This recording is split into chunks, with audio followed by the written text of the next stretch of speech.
किसी ने सच ही कहा है कि जो भी इंसान भोले शंकर की पूजा करता है उस इंसान की रक्षा करने के लिए भोले शंकर खुद ही चले आते हैं। जी हाँ दोस्तों, आज की यह सच्ची घटना फतेहपुर के रहने वाले नरेश कुमार ने हमारे साथ शेयर की है। नरेश जी ने हमें बताया है कि 15 मार्च को वह अपने एक दोस्त की शादी में गए थे और शादी से वापस आने के करीब 5 दिन बाद उनको बुखार होने लगा। नज़दीकी डॉक्टर से दवाई लेने के बाद भी उनको फर्क नहीं पड़ रहा था। नरेश जब दवाई खाते थे तो उनका बुखार थोड़ा ठीक हो जाता था, लेकिन जैसे ही दवाई का असर खत्म होता था तो 3-4 घंटे के बाद फिर से उनको तेज बुखार होने लगता था। 2 दिन तक ऐसे ही चलता रहा और तीसरे दिन की सुबह नरेश जी को सांस लेने में भी दिक्कत आने लगी। नरेश की हालत को देखकर उसके परिवार वालों को बहुत चिंता होने लगी। बुरी किस्मत से नरेश के गांव के पास सिर्फ एक ही हॉस्पिटल था और वह भी गांव से करीब 18 किलोमीटर दूर था।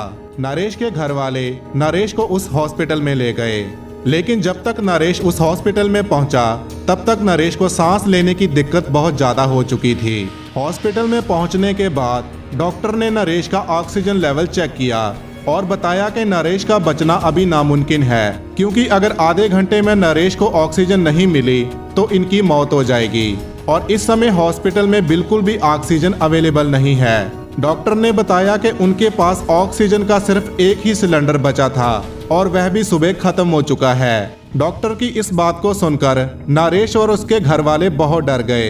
नरेश को सांस लेने में बहुत ज्यादा तकलीफ हो रही थी और उसको लग रहा था कि उसका अंतिम समय आ चुका है। तकलीफ इतनी ज्यादा हो रही थी कि नरेश की आंखों से आंसू बह रहे थे। नरेश अब पूरी तरह से हिम्मत हार चुका था और हिम्मत हारने के बाद नरेश ने भोले शंकर को प्रार्थना की कि हे प्रभु मेरी रक्षा करो। नरेश ने भगवान भोलेनाथ को इसलिए प्रार्थना की क्योंकि वह भोले शंकर के बहुत बड़े भगत थे और वह रोजाना सुबह 5 बजे उठकर किसी भी कार्य को करने से पहले महादेव की पूजा करते थे।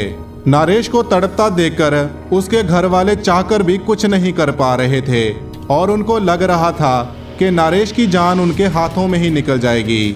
नरेश के घर वाले जोर जोर से रो रहे थे और इतने में ही महादेव की कृपा से हॉस्पिटल में काम करने वाला एक लड़का डॉक्टर के पास आया और बोलने लगा कि सुबह ऑक्सीजन वाले सारे ही सिलेंडर खत्म हो चुके थे, लेकिन अभी जब मैं खाली सिलेंडर को गाड़ी में लोड कर रहा था तो मुझे एक ऑक्सीजन से भरा हुआ सिलेंडर मिला है। डॉक्टर उस लड़के की बात को सुनकर हैरान हो गए और जब डॉक्टर ने ऑक्सीजन के सिलेंडरों का रिकॉर्ड चेक किया तो वह सिलेंडर उनके रिकॉर्ड में ही नहीं आ रहा था और हॉस्पिटल के स्टाफ को कुछ भी समझ नहीं आ रहा था कि आखिरकार यह सिलेंडर आया कहां से।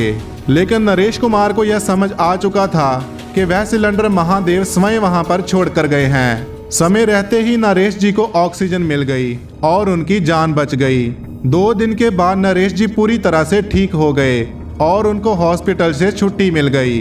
उस सच्ची घटना को सुनने के बाद नरेश के सभी घर वालों ने महादेव की पूजा करनी शुरू कर दी।